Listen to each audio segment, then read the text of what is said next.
Hi masters, అందరికీ నమస్కారము. మనము ఆరోగ్యమే స్వీయవరం అనే బుక్ నుంచి రోజు కొద్దిగా తెలుసుకుంటున్నాం కదా. ఈరోజు మరికొద్దిగా తెలుసుకుందాం.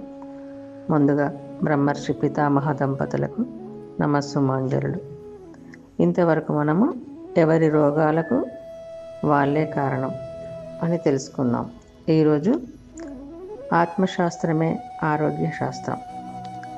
ఆరోగ్యం అనే మహాభాగ్యానికి మరి ఆత్మజ్ఞానమే మహాశాస్త్రం అన్న మూలం తెలుసుకోకపోతే ఆరోగ్యం అనే మహాభాగ్యం మనకు ఎప్పటికీ తెలియదు. ఆత్మజ్ఞానమే మహాశాస్త్రం అన్న దానితోనే ఆరోగ్యం అనే మహాభాగ్యం వస్తుంది.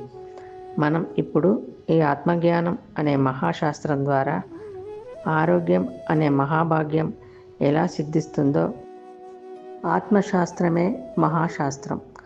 గుర్తుంచుకోవలసిన విషయం ఏమిటంటే, ఆత్మశాస్త్రమే మహాశాస్త్రం, ఆత్మజ్ఞానమే మహాజ్ఞానం. మనమందరం ఆత్మలము. ఆత్మ అనంతమైన శక్తివంతమైనది. ఆత్మ అనంత శక్తివంతమైనది అంటే మరి ఆత్మ ద్వారా చేయబడిన ఈ యొక్క భౌతిక కాయం కూడా అనంత శక్తివంతమైనదే. మనం దానిని సరిగ్గా చూసుకుంటే అది ఎన్ని వందల సంవత్సరాలైనా ఉంటుంది. ప్రాణశక్తిని ఇవ్వాలి. సరిగ్గా చూడడం అంటే ఏమిటి? ఒకటి బాగా గాలి అంటే ఆక్సిజన్, మరి నీరు ఇవ్వడం, ఆ తర్వాత సరైన విధంగా ఆహారం ఇవ్వడం. మొదట దానికి బోలెడు ఆక్సిజన్ ఇవ్వాలి, ప్రాణశక్తిని ఇవ్వాలి, ప్రాణవాయువుని అలా పూరిస్తూనే ఉండాలి. శరీరం తనంతట తాను ఆక్సిజన్ని తీసుకుంటుంది, కానీ మనం కూడా దానికి ఎప్పుడు కూడాను ప్రాణశక్తిని ధారపోయాలి. శ్వాస మీద ధ్యాస.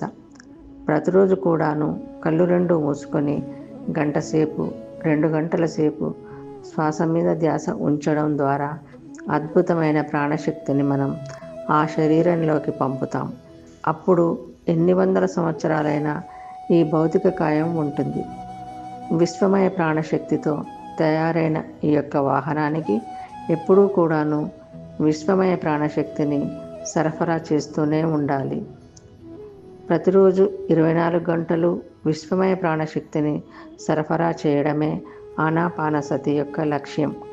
అద్భుతమైన ఆరోగ్యం కావాలంటే ఆనాపానసతి అభ్యాసం మౌలికమైనది.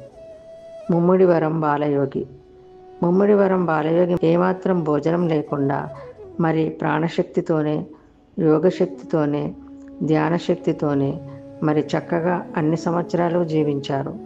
హిమాలయాల్లో మరి ఎంతోమంది ఏమాత్రం భోజనం లేకుండా ఉంటున్నారు. కనుక వాస్తవానికి భోజనం అవసరమే లేదు.